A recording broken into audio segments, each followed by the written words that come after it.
What's up, guys? Welcome to the sampling tutorial. You're just going to be fly on the wall. I can't address the camera the whole time because there's people here, students here, and learn. So DP1's been teaching them basically technique. So today we're going to learn about actual music library and where to get it and stuff like that. All right, man? Sure. First thing, libraries. The libraries are the untapped system of music that no one seems to capitalize on. You can go into your library and you'll find old records and some of them, but mostly even CDs if you needed to. If your weaknesses are Latin and 80s music, but you're great on your rock, go get yourself some Latin and 80s from the library. You know what I mean? That's all I'm saying, is that it's free. You take the disc home, you stick it in the computer, it's ripped. It's just a good shortcut as far as getting to the meat of it all. Here's my little lesson plan. All right. Basically, what I ask every DJ when I meet them is, what do you want? Because there's so many different ways that you can go. Whether you want to be a DJ that has his own mobile business, or you want to be in clubs and bars, or you want to make beats, or how many fucking different kinds of DJs are there? There's so many. So that's I think my biggest problem too. You fucking teaching on YouTube. Are you a teacher? Or are you a DJ? Or whatever. You gotta pick something and roll with it. Scratching. Some people scratch, some people don't. Some people go vinyl, some people go CD. The people will give you a hard time and go, oh, the real DJs use vinyl. And then you find out that they've only been DJing for 3 years. You know what I mean? So whatever it is that you're doing to affect the crowd, that's really, you guys, how much experience you guys have already? I'd say novice. I'd say Not you brand new? Yeah. Okay. So you played any parties yet?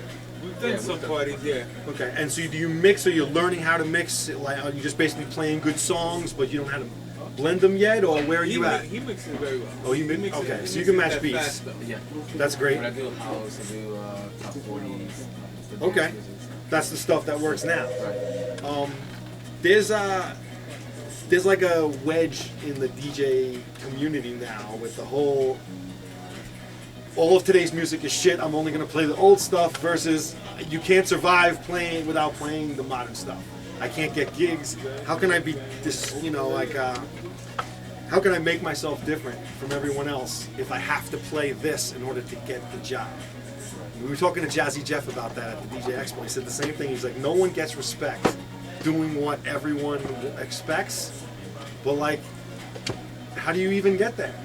You know what I mean? You almost, for me, how do people become a DJ? I was in a youth group in the summertime. My mom didn't want me in the house in the summer. She's like, go to the youth group in the church around the corner. There's kids your age there, whatever. And they were like, we're gonna have a dance. Does anybody have any music? I was like, I could DJ, I got my system. So it was a one-piece stereo with a cassette deck and the turntable. So I had my buddy listening to his Walkman, getting it to the exact spot on the tape. So I'd play a record, and I only had one turntable, so the other record would go on top. And then the third record, I'd be like, is the cassette ready? All right, play the cassette. Now we gotta take these records off and put them on. And that's my first gig was. So how did I become a DJ? Because after that gig, we wanted to have our own little party, or so-and-so's Sweet 16 was coming, and she heard that I could DJ. And meanwhile, I never had a company. I never paid taxes on it. I was a kid. So you're just going from VFW to VFW. It's the same thing with rapping. People say they want to be a rapper. In my opinion, you have to be a rapper already. You have to be someone that hears beats in your head or has something to say. You know what I mean? Look, we look at the rappers, we mock them all the time because they're like, I'm the best, and it's my debut single. I see. You jumped over quite a few people on your way to the top. That kind of shit, no one respects. So it's the same thing with DJing. The more that you can get in front of people, the better. But how the hell do you get in front of people? The thing of promoting and get a promoter, or getting your own gig and talking to the owner and just getting in. You don't want people cutting in on your money, but you may not ever get into the good clubs unless you have a promoter on your back. So conundrums, you know what I mean? But the one truth is that you got to have music knowledge. So we'll talk about crate digging in general. What do you guys know about crate digging, basically as a term? You hear that, what do you think of? Digging for vinyl. Digging for vinyl, right. Why are they digging for vinyl? Because, that's where you get sample. That's where you get the original beats from. Absolutely. Everything that's out now. Either if they're making beats, that's what sample junking. I guess the sample digging stuff it is really for beat makers. First, they want to learn all the most famous drum breaks, which I brought for you, so we can actually play them. Now, crate digging is one of those things that it's evolved over time. In the beginning, in the '80s, basically Rakim and Eric B brought James Brown to the world. Like, and the East Coast sound became James Brown. They were the first they were the pioneers, and they were the first records they dug into. What happened in the West Coast? They took the more Zapp and Roger digital beats that people could pop to. That's why popping it. Because the drum makes them dance that way. You know what I mean? Our dancers were more like on the floor, circular motion dancers because the records we play were like this. And you can see bodies spinning. When you hear the record, you're like, oh my god, I can see people spinning around to this. And I can see the breakup. Basically, I don't know what you guys know about Kool Herc, but Herc was the first party goer, the first person to put the two turntables together. And at a certain point in the night, like 1:30, 2 o'clock in the morning, he did what he called the merry-go-round, where he'd line up all the records like this that are drums only. And he wasn't even that, from what I understand, he wasn't even that great of like a mixer. He just had all the best records. He would from this drum break into this, into that. And he never made like albums. That's why people kind of forget about Herc. Grandmaster Flash and all them learned, and they went home and practiced what they did, made it their own, and became beat makers. But Herc's merry-go-round is definitely the first thing that we think of in terms of East Coast dancing. So they went through the East Coast, the West Coast period of digging, and now it's become a sport. Now it's, where am I going to find something that hasn't been used before? Because they all know that they can take this, and even, oops, sorry, I apologize to myself. Even if they cut this up, too many people have heard it. It's the same thing. Yeah. Let's get really played out. Listen. Is this part 2? So now at this point, if you sample something like this, they're gonna block you. You go, oh, funky drummer, huh? Got that. 1, 2, 3, 4, get it. You've really been digging deep in the crates that you came up with this one. You know, if Sublime and Depeche Mode have sampled it, then, and I always used to use that as an example, like when the rock groups know about it, then it's a really, really famous break. In fact, what's crazy is that right now in crate digging, I know you guys have heard this shit. Where's this record? I brought all sorts of different types of samples for you that we're playing on vinyl, but there's something out now that airs.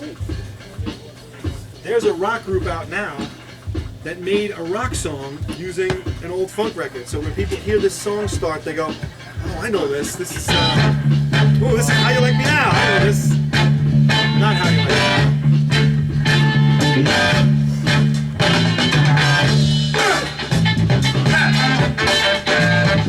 Some people say living in a joke. They even say They just took that opening, just looped it, make a rock song. But it was already famous. they even say yes they did. But listen, dig now. Some people don't like the way Sally was. That's the Sonic. So like you can use the front end of it, but you can't use this one. All right, let's do it. That's the sport. The game now is library records. So let's just jump ahead into the future, into the present. Library records are records, get this guys. Before, like back in the day when you had a new TV show and you were an executive at NBC and you're like, I need a theme song. Okay, perfect example. Dun, dun, dun, dun, Monday Night Football. The Monday Night Football people did not say, we would like you, what's your name? James, please make us a theme that think football. And no, because that requires them to hire a musician and put them on the clock, and if they don't come back with something that they can use, they're out that money. So they said, we don't want to take chances with that kind of crap anymore. So companies started to come out with library music, which is basically themes, just like that Monday Night Football theme. It's really called something else. It's called like Digging Down Deep. Yeah, jingles, basically. But like, they were jingles you would write with the product's name in it. This is instrumental music that just is dying to be used for whatever. So like you'll see sometimes it's those library records, they were in like a documentary about tigers, and then you'll see it's in a car commercial, and you're like, wow, I don't think of that music as the People's Court theme. Don't. That's library music. They got that and they were like, oh shit, don't. It sounds like Jeopardy, in trouble, court. It's you know what I mean? So basically now you can't get library recordings like in record stores either. So like they made it that much harder to try and find stuff. So people are adapting and finding all sorts of things. I brought you guys so many records to hear. This is the back of so they did funk and they did soul, and then they found rock records. You guys know the Big Beat by Billy Squier? Of course. Okay, the Big Beat is the biggest rock beat ever. So when I hear that and I see how many people plundered the Big Beat, I, as an 80s nerd, I was an 80s kid, so I worked in a record store called Diamond T, and I collected 45 picture sleeves because I knew they were about to phase out the picture sleeve. So this is going to be the last of a certain art form that was ever going to be made. So I still collect them to this day, but now that I'm into crate digging, all this 80s experience turns into stuff like this. Quiet Riot. Most people don't even know Quiet Riot had a third album. But there's some big ass fucking rock and roll right there. So let's bring it back now, and let's do it on 33. Or no, actually keep it on 45 slow.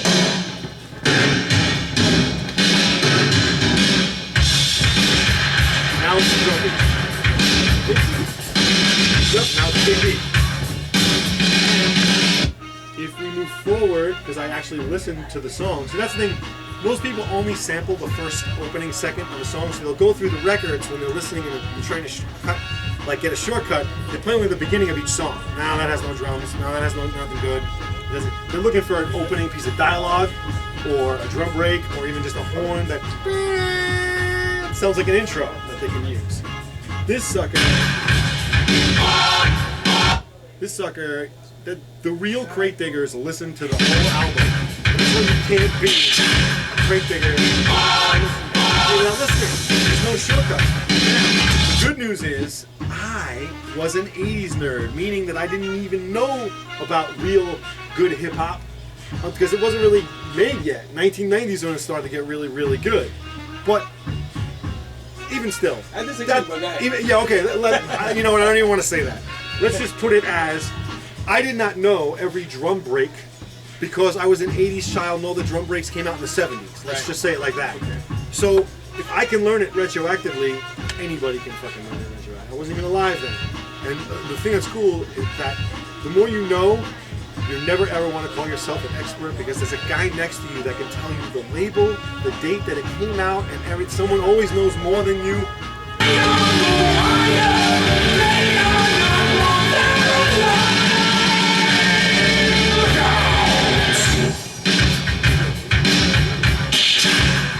Listen, they were using a sampler. Listen. The metal group was using a sampler, but the vocalist is a sampler. So if you can make that you can make it. They will never guess that it's fucking the guy from Quiet Riot's voice. It sounds like you get the message, and you're gonna disguise it, your samples, as best you can. That's the name of The Wild and the Young. And I'm giving you these breaks because I've already done them on YouTube. So I can't take it back. People already know about them anyway.